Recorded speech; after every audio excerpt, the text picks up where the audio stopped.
Well, for me, the action is the juice. I'm in. Dennis Hopper, basically a terrorist, a white-collar terrorist. Yeah.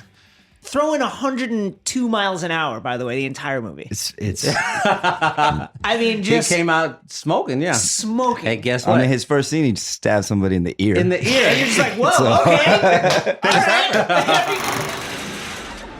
the elevator shaft scene at the beginning, which is just really well done. And it's a little Die Hard rip-off-ish, but it's excellent. From the moment the first bus blows up, the payphone rings. Keanu inexplicably answers the payphone. Right, he just saw his friend die. The bus blow up. Oh, let me get the phone. His buddy died. Things are on fire. People are screaming. He's like, hold on. Who's everyone to get the payphone? John McTiernan, Rennie Harlan, and Quentin Tarantino. Wow. All turned this down. Tarantino regrets it. Tarantino would have made this. Wow. That would have been. It's one of his favorite movies.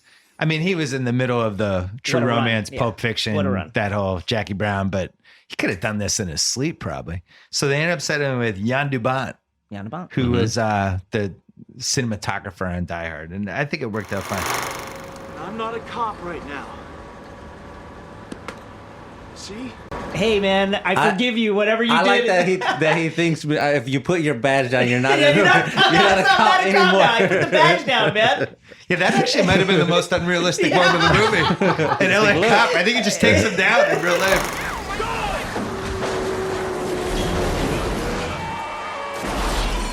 Just imagine if you're playing a passenger and you got to film this movie for like 8 weeks and all you're doing is just looking like a scared mark for 8 weeks. Yeah, you'd probably start losing your mind. That's honestly, that sounds like the perfect movie role that I would have. That's my rate. That's my rate. That's my acting I don't need range, a backstory. I don't need anything. Like, I'll just be the guy that falls off the bus. I want to be that guy.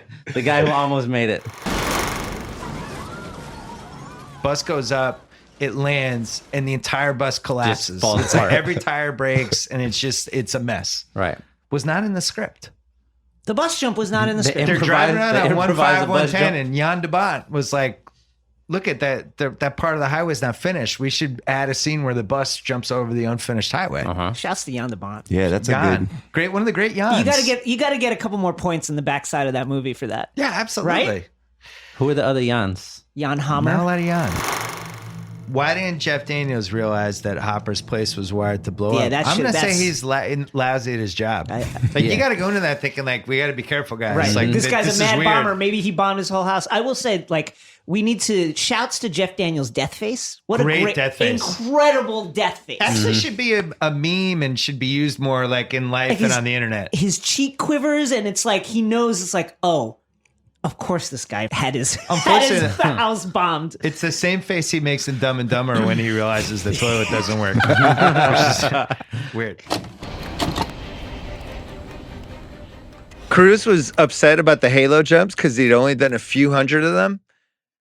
A few hundred of them. I haven't done a few hundred of anything other than like video games. And pods, yeah. Yeah, and podcasts. Yes. He did a few hundred jumps out of a plane with masks on. With a camera guy skydiving next to him with a rig on his helmet, staying within 3 feet of him. Which I thought watching last night, I was like, oh, this must have been the one thing they CGI'd. Nope. They had like 70 stunt drivers with cars and Cruise driving the wrong way in a motorcycle without a helmet. And everybody kind of knew not to hit him. Yeah. That's insane. And then it's like, what happens if he gets hurt? Well, he did get hurt. He broke his ankle, and that became one of the legacies of this movie. He breaks the ankle doing the stunt. They keep that in the movie. Yeah. And it's pretty gross. Did you watch it? Yeah. You can see it. You can, well, we were just talking about it before you walked in. It's like a Gordon Hayward type of, I don't know how he came back in 9 weeks. we can Bring talk us about back his, to like Tom Cruise being a fucking alien. Recovery process. Yo, you think he failed some HGH tests? And then the helicopter part, this classic Cruise, had to get a helicopter license. Didn't have one. It was a hole in Cruise's resume. It's like, you have your helicopter license? No, I'll get it. Spent some months getting his helicopter license. And he had to learn like how to do this extreme flying.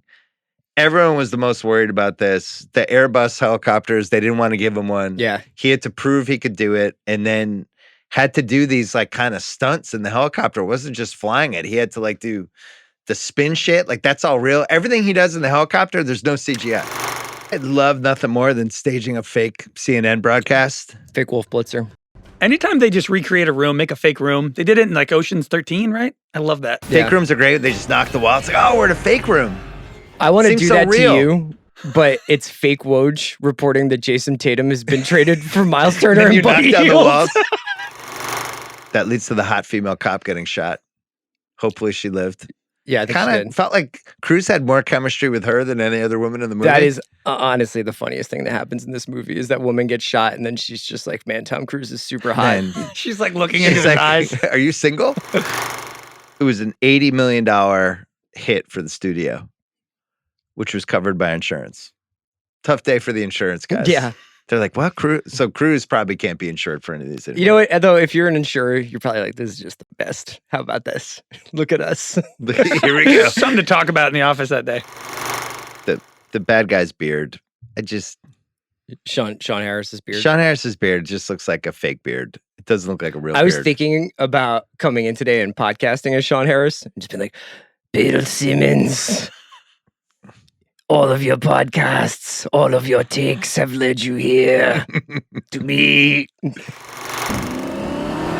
If people are curious, the inspiration for the Paris car chase is this short film called Paris Rendezvous, which came out in the 70s. It's on YouTube. It's like 8 minutes long. And it's, obviously Bullet and French Connection of inspirations, but this is basically like a first person. So the camera's on the hood of the car or the dash or whatever. And it's a dude driving a Mercedes super fast through Paris. And then he pulls up and picks up a woman. What do you think happens with Erik and Julia the next day?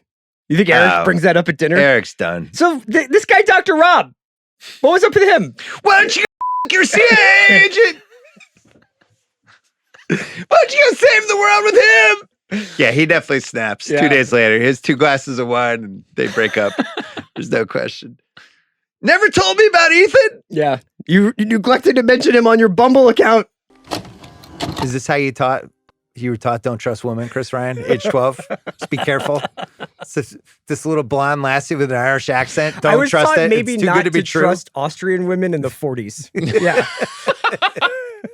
It was 38 in fairness. Okay. It was a little early. I think the rumblings are out on this. Okay. Indy's dad gets kidnapped in the tank. We get a tank fight. We get the going toward a cliff which is, I think, who did the first, this thing's headed toward a cliff and everybody's about to fall off and our hero, did he fall off or probably not? Buster Probably Keaton. silent films, yeah. Fast and Furious, I think, has ripped this scene It's off either three times. Buster Keaton or Fast and Furious. Yeah. Yeah, this was after Indy. Blimp restaurant. We got to bring blimps back. This is something that I'm passionate about. I just took like 5 flights in 2 weeks and I want to get up and mingle a little bit. Yeah. Like I'm tired of being locked. You want to have the same experience, but over several days rather than 8 hours. I've been looking into whether blimps are coming back because I think the Hindenburg may have, brought that down a bit. Yeah, burned the market a little. And there's a company launching in 2026 that's offering Arctic and African voyages. And I think we should do a live Rewatchables on one of those. So I had this as one of my 3 possible hottest takes. I ended up doing a whole bunch of research on blimps. Yeah. Okay. Why did they fall out of fashion? They were going really strong through like the mid 50s. And then not sure what happened. This is leading. Now that it's just like for TV, it's the Goodyear blimp. It's floating over the game and that's like, all it is. If you were going from LA to Chicago and it was like you can get there in 5 hours or you can get there in a day and a half? Well, how fast does a blimp go? Keep going. No one's doing that. How long is it? But like I'm saying, but the option was you could just hang out in this restaurant while you flew. Yeah, you can also risk being burned alive inside of a balloon. So that's because plane travel is just like 100 out of 100. All right, Chris, a blimp on average can travel 150 to 200 miles per day. That's horrible. per day. That's like way worse than cars. It's like LA to San Diego.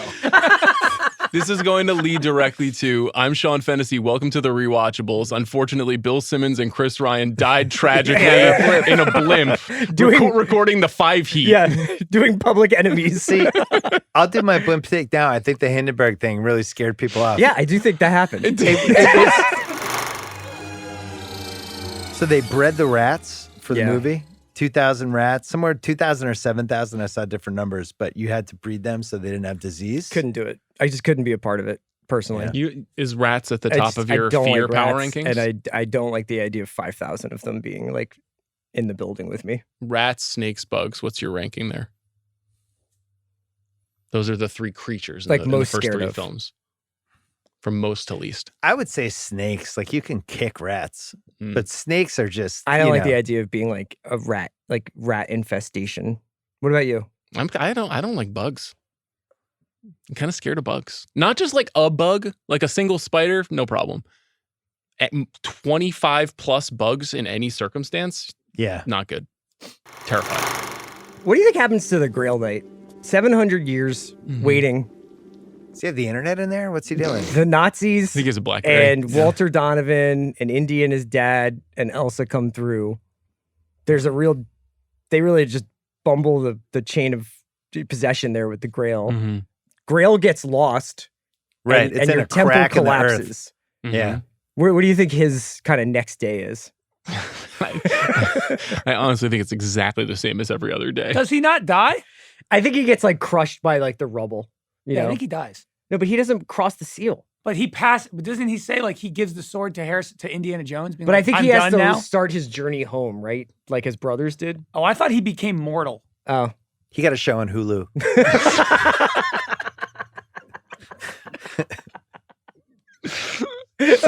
Celebrity interviews. It's not that many. It's like 10 a year. Yeah. It's like kind of like modeled after the Letterman He really wants show. to talk to interesting people about what they're passionate about. Yeah. And my next guest is with the Grail Knight. Yeah. This is Alan Rickman's feature film debut.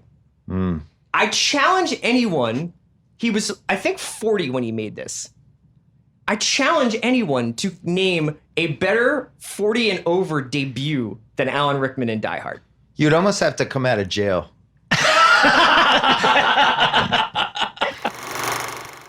One of the legacies of this movie is that it became a genre unto itself. And I remember my dad was a movie critic back then, and he used to just describe movies this way. It's become a trope. But Die Hard on a X is a genre of movie unto itself. Die Hard on a bus is Speed. Die Hard on a mountain is Cliffhanger. Die Hard on Air Force One is Air Force One. Don't forget Die Hard in a Prep School, Toy Soldiers. That's like a good movie. Yeah. Sean Astin. So Frank Sinatra, at 70-something, had like the right of refusal to be in Die Hard. And in my, ever since I've learned this, all I can do is think of 70-year-old Frank Sinatra. That's why I want that dying or being like, sugar, you better get yourself out of that building because I'm out of here. Hans, baby, you're driving us crazy right now. I'm going to Musso and Frank's. That guy's got a martini with my name on it. Bada bing, bada boom. My wife was the greatest piece of ass in either coast. Frank Sinatra would have had a great time with Argyle. Let me tell you something, baby. You guys are just doing Joe Piscopo doing Sinatra. Ellis, whole Ellis run there. But just Ellis is just the walkie-talkies, them pouring the Coke and him just Hans, Bubby. Hans, Bubby, I'm your white knight. This is my favorite scene. This is this guy basically imitating Dennis Miller for an entire movie and crushing it. He's by far the worst actor and character in the movie, and also the best. I mean, he sticks out like a sore thumb rewatching it now, but it does one really cool thing in the telling of the story, which is it shows you how smart John McClane is. The minute he realizes that Ellis trying to side with him is going to get him killed, and shows that McClane, even though he's just on a phone, is a really, really good cop, is like such a great movie. Yeah. Moment. John tries to get Al's attention. That whole sequence of Al kind of like meandering around in the driveway. Who's driving this guy, Stevie Wonder? And they him like going into the lobby and coming out, and everything he has to do until he finally throws a guy out the window to get Al's attention. That whole thing is so tense. Kind of goes to the glass thing where you're like, what would I do in this situation? How would I get the cops' attention? Because he tries to do all this stuff when you're like, yeah, but why wouldn't you just call the cops? Why wouldn't you just start a fire? Why wouldn't you just do this? And it's such a great moment. How do we feel about Hans falling to his death? I love 30 it. years later. I love it. With Tell the you what. special effects of it. It's in my head forever because of Die Hard with a Vengeance. Yeah. Because of that moment when they reveal that Simon is Hans's brother, and then they flash to the moment when he's falling in the movie. So because of that, you see him in slow motion. So they actually dropped him 70 feet. Yeah. When they shot him, like they dropped him like quite a bit. That explains the look on his face. And they dropped him earlier than they said they were going to drop him to actually get that reaction. I think the part of the plan that doesn't make sense to me is when he says at one point, by this time next year, we'll be sitting on a beach earning 20%. So he planned to put the bearer bonds in a bank somewhere?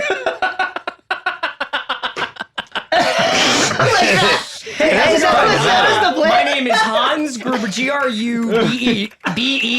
Yeah, no umlaut. And yeah, deposit. Well, funny you should ask. Here's $640 million in Takagi Industries bearer bonds, you know? Amanda, one of your favorites. Favorite Bond movie? Second favorite.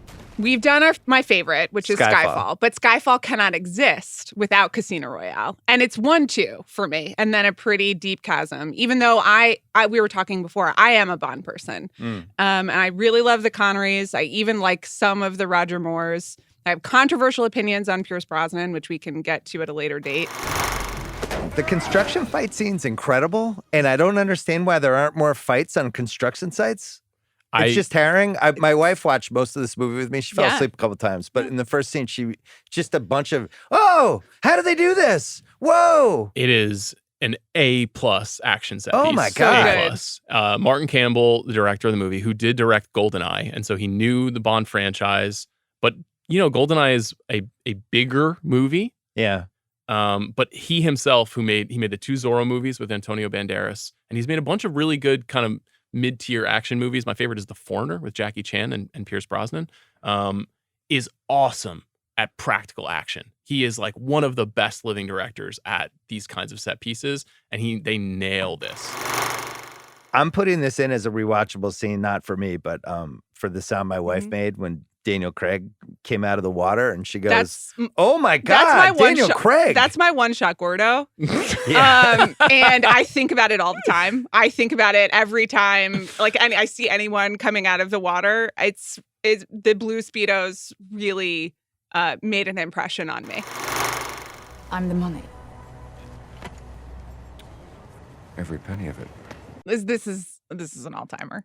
I'm going to have to go with Orphan. Is how their little courting dialogue ends. But this is a really well-written scene. I don't know if this is one of the Paul Haggis scenes, but the little sparring with both of them for 4 minutes is just really elite. Every penny of it. Yeah. Yeah, it's just really elite writing and really well acted. They have great chemistry. I will say, I think he makes the second best, I can't believe I'm lost, poker movie face I've ever seen. Okay. Mads? The best is still Damon when he loses in the beginning of Rounders, and like you can see his soul leave his body. But this is probably it's second really for good. Me. Yeah. The Dame herself, Judi Dench. Absolutely. Just throwing heat. She's great. So good. Great. Who would be a better, maybe Helen Mirren? I don't know. They're always. No. But I think Helen Mirren brings like a sexy element to it. And she's doing that sort of in the Fast franchise to sort of diminishing returns. I love Helen Mirren, but this is Dame Judi all the way. One thing I love is that they replace her effectively later in these films That's after true. she dies with Ralph Fiennes, and he also is phenomenal in the Bond films. So James Bond in 6 hours, poisoned nearly to death, knocked out in a horrible car accident where the car rolled over 10 times, and he got literally knocked out. Tortured while naked, and the guy hit some hard bamboo thing against his nuts. It's a 6 hour stretch for James. Yeah, the nut tap to end all nut taps. I'm gonna say I need more time in Lake Como, maybe about a year. What is your best double feature choice for this movie, Sean? I think you could probably go right from this to Dr. No and say, like, this is actually how the James Bond franchise starts, you know, that like sets you off. And Connery, I think Connery or Craig is now the debate for most people. Who is the best Bond? I don't know where you stand on that at this point. It's Connery. I mean, it is. It's Connery. He was the original. I had a similar idea, but I would pick Goldfinger just because that's my favorite of the Conrays. I had Rounders. Go Rounders. That's great. I mean, also Skyfall all poker night. or Bourne. Like the first Bourne is an interesting comparison time wise, and what they're doing and not doing.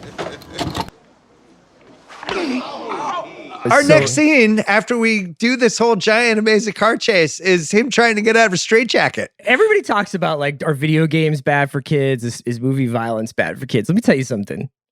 Being an impressionable teenager when I saw this movie and being like, wait, can I pop my shoulder out and pop it back in again? That seems awesome. That's terrible, terrible, terrible example to set for kids. Mm-hmm. Yeah, that's fair. Watching the film last night and being so overly impressed, because like even when he's in the back seat of the car, he's about to go on the legendary they have to drive through thing. There's a point there to where he says, "Okay," I counted them 8 times. Don't ever go up to the drive-thru, okay? Always walk up to the counter. You know why? Okay. I'm gonna say okay. And I'm thinking to myself, whoa.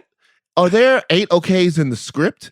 Like it like he's really deep into the character, and that's a character he's never played again.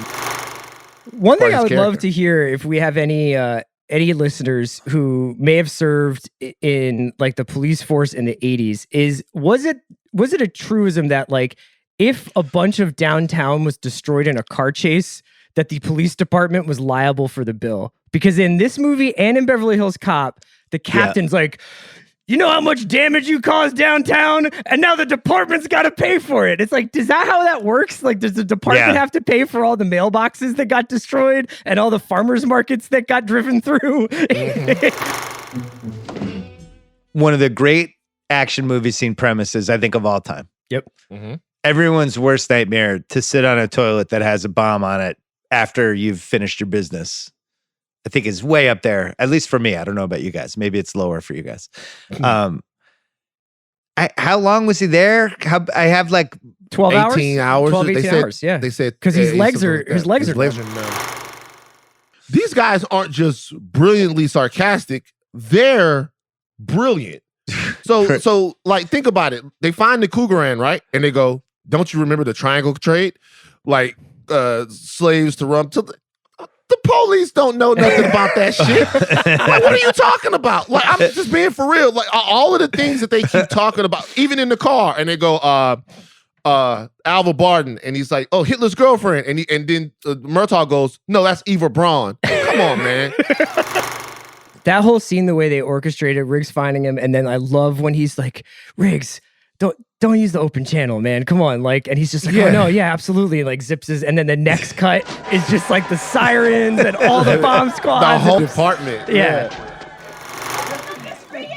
The condom stuff with the daughter that all pays off with the rubber plant joke is just classic cop humor, where the guys are all hiding the plant and then they walk away and it's just 100 and he doesn't want to laugh, and then finally I just love that shit. That's the kind of stuff that makes a movie for me. And the scene where he says it without saying it. He looks at him. That's exactly what my pops does, that whole deal. He looks at him and he just does it with his eyes, and then Riggs goes, "Yeah," and then he goes, "I mean it, man." He said, "I love you." Yeah. He said, "I love you, bro." I know. Yeah, he's like, I know. It's just Shane Black just got it. And those guys are like playing a symphony together. It's so amazing. I just wish I could have been a fly on the wall when Donner first got the script for Play Dirty for the Shane Black version of this. And there is allegedly a scene where a plane full of cocaine explodes over Los Angeles, coating LA in like a dusting of cocaine. And what Donner would just be like, huh.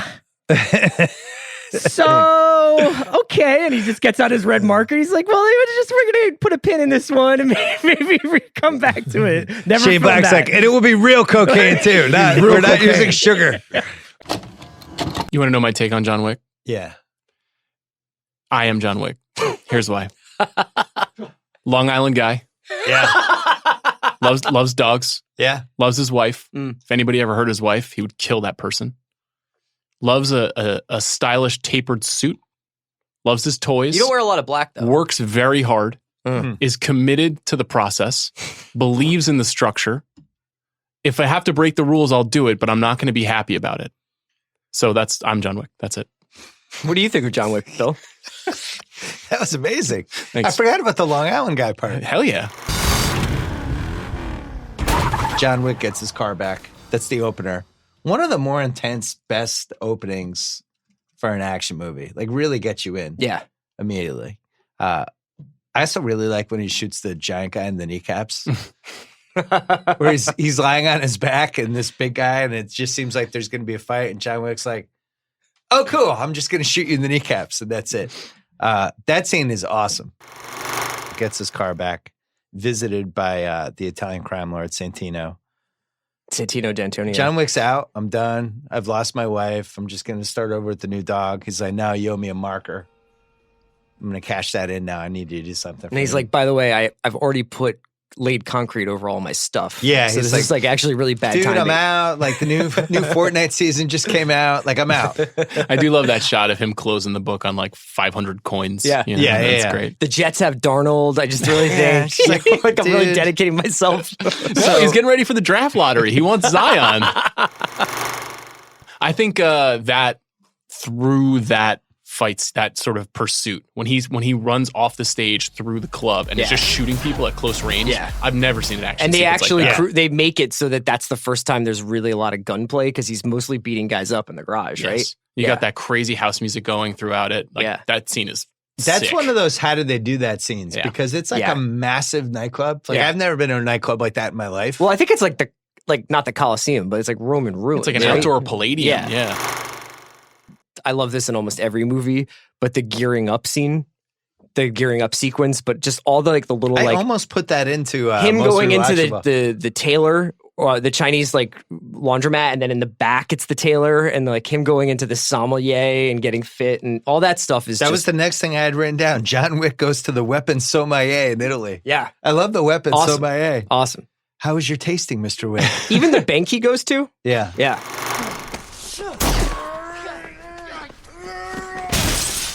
And this goes back to the common scene where they have the drink. One of the reasons I love that scene is these guys are just trying to kill each other.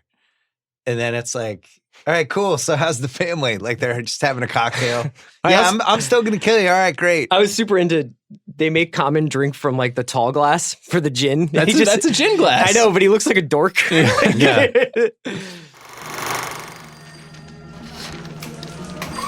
Another one what's aged the best. The concept of putting a contract out like it's buying a stock or calling in some operator and then they send it out. If this world was real, I could totally see you doing against all odds, who I'm buying stock on, who I'm shorting. What assassin am I getting? Common is getting plus 700 tonight, but I feel like Wick still got it in it. But I feel like the bookies would never be taking bets on Wick. Wick is undefeated. He's never been felled. Yeah. For me, what's aged the best is the whole concept of the Continental and markers and this whole I agree. world. The world, yeah. I just love being in the world. Me too. Coins. Yeah. I don't know how much the coins are worth. He's buying guns. Here's a coin. He gets in the door. Here's another coin. How many coins does he have? How heavy are they? Are they rattling around in his pants? Why don't they fall out when he's rolling around?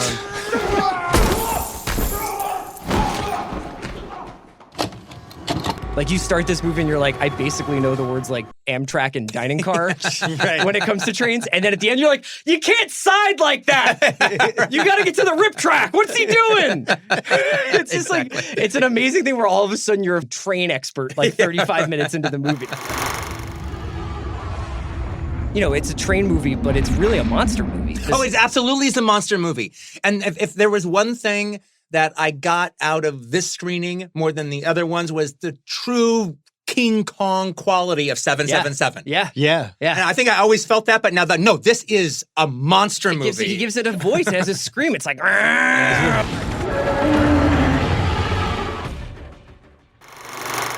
Ethan Suplee, what's his character's name? Yeah. Does it matter? Dewey.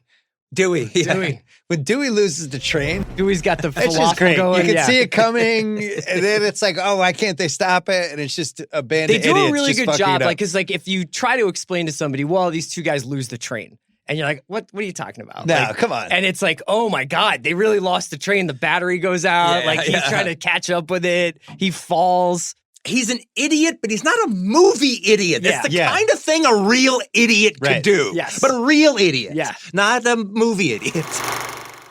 I mean, some of the most exciting images in this movie is is that whole aftermath of the train going past the horses. Yeah. All right. So when they finally get the horses off and the train's going and all the shit's in the air and the horses are flipping out and the guys are fighting the horses. Let's be honest. If he's making this movie in like 1990, the horse is going down. He's taking the horse out. And then when he hurts his foot, it's like a realistic movie injury where it's like, oh, that looks like that hurt. And then he's like, yeah, he should be limping. Yeah. Oh, I mean, frankly, it's kind of a brutal line is when Denzel Washington's talking to Rosario Dawson and she goes, is he okay? And he goes, He's different. Over. Wow, that's not even funny. That actually kind of hurts. I know. Right? Like He's got a cane. Impact with at least 3 of these. Turn the S curve. The turn that, for whatever reason, just happens to have a whole bunch of nuclear reactors right next to it. It's like the worst city planning in America. I don't want to step on the nitpicks, but what are they doing with this? It was like written by like the Austin Powers villain. It's like, seriously. What if we put like gasoline tanks? I got to go with the Ryan Judd chopper attempt to stop the train with the kid hanging out. There's a shot in that sequence where I think I counted 2 trains, 3 choppers, and a fleet of fire trucks, police cars, and a pickup truck in the same frame. Yeah. And it's like his camera is going over, but then you can see the train that the one guy is trying to get in front of it is there. Then there's the 777 behind it. Then this kid hanging out of a helicopter. Then 2 other helicopters just flying around there. I just was like, my eyebrows got singed watching that. That's my favorite sequence. My favorite shot in the movie is in the Chris Pine trying to lock the connector together. But when it comes, like when the grain explodes. No, well, yeah, it's the shot when the grain explodes and they're getting pelted by corn or whatever that is. And then the helicopter literally gets parallel, all right, with the train. Yeah. And it's like him and the corn, and a corn storm, like something out of Days of Heaven, all right, and the helicopter right there. I mean, that's something straight out of Apocalypse Now. Yeah. Right. When Ned pulls up in that red truck and you realize he's going to save the day. I'm kind of busy right now, Connie. I'll call you back. It's you're related. Also, you have it's no a movie idea losing your spirit moment. I forgot to put this in probably unanswerable questions. So the movie's ending, they do the press conference, the whole thing, and we're going to end. If they had cut to the train and the train just started slowly moving again, would you like that or not like that? It's like, oh my God, it's alive. Can you tell the story? I know the story, but for the audience's purposes, of how you got hooked up with Tony Scott? No, it's not much of it's not a real story. You know, it's just we had a mutual friend, and this mutual friend was kind of really helping me out. And she knew that I was a big fan of Tony Scott, and she used to work with Tony. And so, like, Tony had this, like, little birthday, and he invited me to the birthday. She invited me to go with her to the birthday, and so I meet him, and I'm like, wow, Tony Scott. Yeah. All right, and actually he was shooting Last Boy Scout at the time, so then I even got invited to the set with her. And so I met him there. And then I think that happened first. Yeah. And then I went to this little party, and it was a little tiny party, too. And that was really nice, and he was really sweet to me. And but I figured that was going to be that. But apparently he liked me, and so he went to my friend and he goes, "So what's Quentin's deal? You said he's a writer or something?" And she goes, Yeah. He's written some scripts, and he's written two really, really good ones. Well, I'd like to read them. All right. And so she gave him True Romance, and she gave him Reservoir Dogs. And then he read them, and then he called her up and he goes, "Okay, I want to do Reservoir Dogs." All right. I said, well, he's gonna direct that one. All right. That one's his. All right. He's gonna he's working to get it directed, and it looks like it's actually gonna happen. So he's not gonna. Okay. Well, then I'll do the other one. And she goes, really? He goes, yeah, I'll do the other one. Well, actually, it's set up with Bill Lustig at Cinetel, and it's be done as a little B movie. And they go, well, then let's buy him out. And that's what happened. Well, since my baby left me, I found a place to play. There's down at the end of Lonely Street there, I'll bring them. Hey guys, this is the creator of the channel. Thanks for watching. If you had a good time, please subscribe. I really enjoy making these videos, but they take a lot of time. So if I manage to hit 1000 subscribers, I could join the partner program, which will allow me to spend more time making the next videos for you all. Have a good day.